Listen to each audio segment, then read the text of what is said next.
Good morning, everybody. It's October 27th, the day after the storm, starting to dry out outside. Gary and I are here. Wanted to give you a brief video today just to give you an update on mainly what's been happening with the FDA and the CDC lately. So Gary, let's just dive in first. What's the status of COVID? So, right now in the Delta surge, I think things are down, and I'm going to show you the first slide. This comes actually from the New York Times. They do a really good job of kind of outlining and summarizing things you can't find in the CDC. This breaks down what's happening with the Delta surge in the 4 regions of the US. And you can see the South in the blue had the highest peak of the Delta surge, one of the most unvaccinated areas, and it's actually coming down now with vaccine efforts.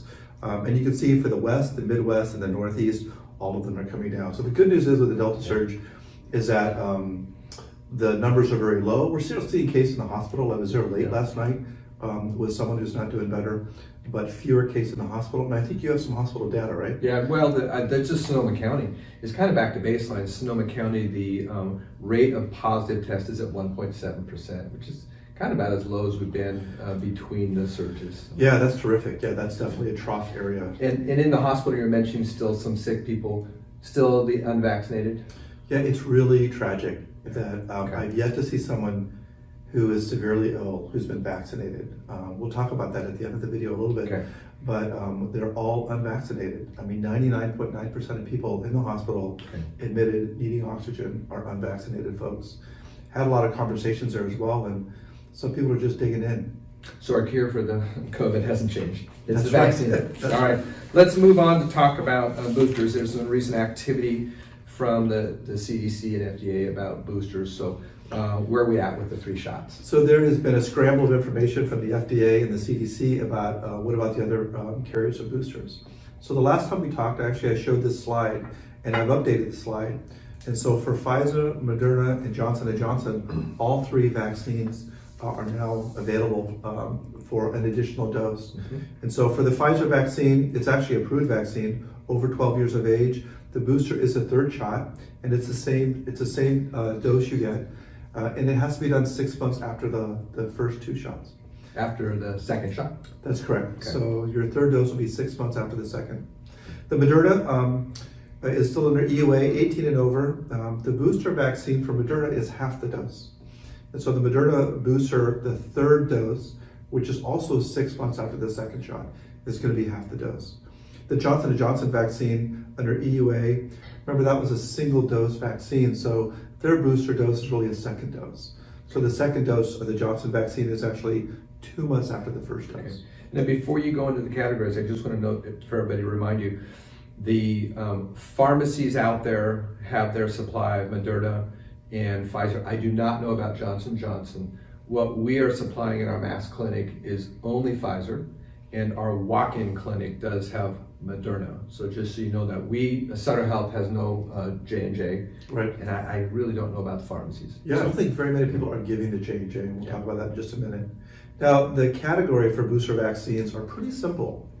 Over 65, period. And then over 18, if you have underlying medical conditions, you live in a long-term care setting, or you work and live in a hybrid setting. Over 18, so it's pretty liberal. And the next slide I showed you before, this is a slide from the CDC on booster vaccines, originally for the Pfizer vaccine, hasn't changed. These are the categories of people with underlying medical conditions, so it's pretty liberal. Okay. So Gary, always trying to make these videos helpful, anticipating what kind of calls we get from patients. So the latest thing that came up is the mix and match. Right. So the CDC said, for your booster, you can choose any shot. So we're going to get patients calling and saying, hey, what do you recommend? So what do you recommend? Yeah, so this is my information. So I'll tell you what I think, looking at the science and paying close attention to the information coming out. Also, Jeff Silvers is really good about sharing kind of science-based information. What did the CDC said? Get what you want. Right. Very American kind of thing. Supersize it. So if you received any vaccine, a first dose of J&J, or the 2 doses of Moderna or Pfizer, the next dose is up to you. The recommendation is, with the J&J vaccine, is probably get a Moderna vaccine. So if you receive 1 dose of J&J, you can get the 2nd dose of J&J, or your 2nd dose can be an mRNA vaccine. I'd recommend the Moderna. There's a little bit more antigen in it, so that would be my recommendation. Now, If you received a Johnson & Johnson vaccine, I'm sorry, if you received the Pfizer vaccine or the Moderna vaccine, and you've had 2 shots, so you received the series, what's your 3rd shot going to be? My recommendation is get what you got before. So I got the Pfizer dose, I'm going to get a Pfizer booster. Got the Moderna, get the Moderna booster. The Moderna might be slightly better, but we've never compared those. So we have no science to say, how does it stack up if you mix the mRNA vaccines? So that's all extrapolated information. And if you get, even if you get the Johnson & Johnson 2nd dose, you don't mix that. All of the booster doses take you above 90%. Okay. And so these are all exceptional vaccines.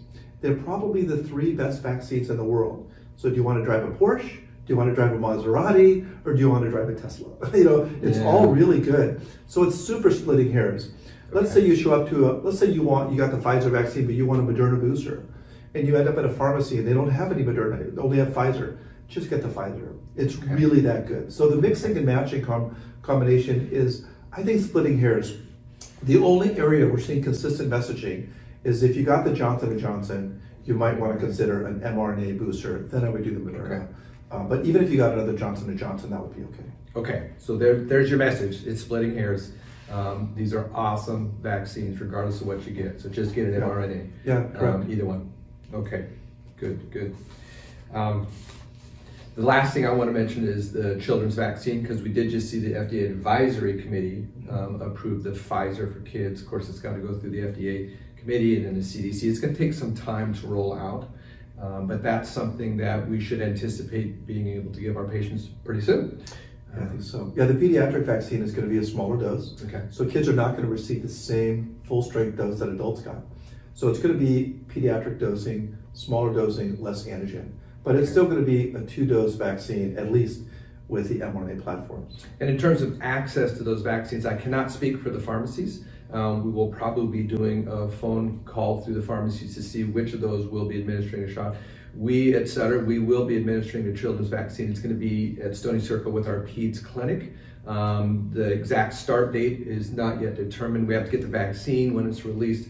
They actually have to go through a few hoops. They've got to register with CalVax as a site again, get the Epic build all put together. So, but we will be delivering the Pfizer for kids. It'll probably be just for our patients, not for the general public. So that is to come, but we still have to wait for the FDA and the CDC to make those final determinations. Yeah, that's correct. Okay. Well, those are the things I wanted to get to you because I know you're getting patient calls about that. It feels like we've turned the seasons. We had this big deluge. It feels darker in the morning. It is darker in the morning. Darker in the morning, it's colder. Even though the temperature, I was home last evening, even though the temperature was like 54, it felt cold. We turned on the fire and I read my book in front of the fire. I just haven't had a chance to do that for a while. So it's a good time to recharge. Yeah, I think it's nice that, with the fire season's over. Yeah. We've had this enormous rain. Unfortunately, we had some flooding, but it was minimal. And it just feels like a new season, a new change. And with that comes new hope, almost like Star Wars. So it's been really nice. And I want to thank you because we had the Deloach event and a number of us showed up and it was absolutely delightful to see one another and to be with one another. It's always good to break bread. The food was great. The wine was good. It was just really, the job that Erica did was absolutely tremendous to bring that together. And we're very grateful for that. Our cinematographer. So, that was a fun event. We snuck it in just before the rain. Had it been this last Saturday, it would have been canceled, right? But we did have over 60 people show up. It was a beautiful evening, lots of good food, and it really was fun just to sit around with no agenda and just chat, although we did watch a movie at the end. That was good too. So it's good to do that, Gary, because I really think that people are tired. I see that in the hospital, I see that in the grocery store. It's almost like, when is this ever going to end? And I think the changing of seasons really brings life to that, and it brings kind of hope and optimism to that. So I'm kind of really grateful to the group and as well as to the weather. So take opportunity of this change, really make some conscious changes to find ways to fill up your tank, because this is a marathon, this is a career, it's not a sprint, so we want everybody to be feeling full. Yeah. So I want to end on one more note, Gary, if that's okay. I want to end on this last note. And I want to just honor Colin Powell. So I'm going to show you this. Colin Powell at age 84 died of COVID pneumonia in Walter Reed Hospital just recently, October 18th. He had received 2 vaccines. So he had received 2 doses of an mRNA vaccine, but he also was struggling with myeloma and Parkinson's. So he had an immunosuppressive event, and he also had a neurologic disease, high-risk categories.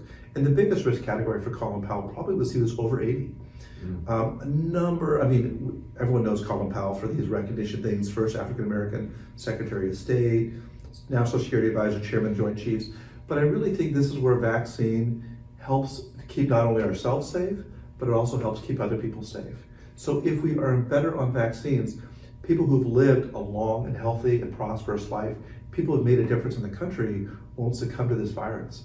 And I think there's so many lessons to learn here from Colin Powell. It's a very sad thing that someone who got vaccinated is the rare category that can still get sick from it.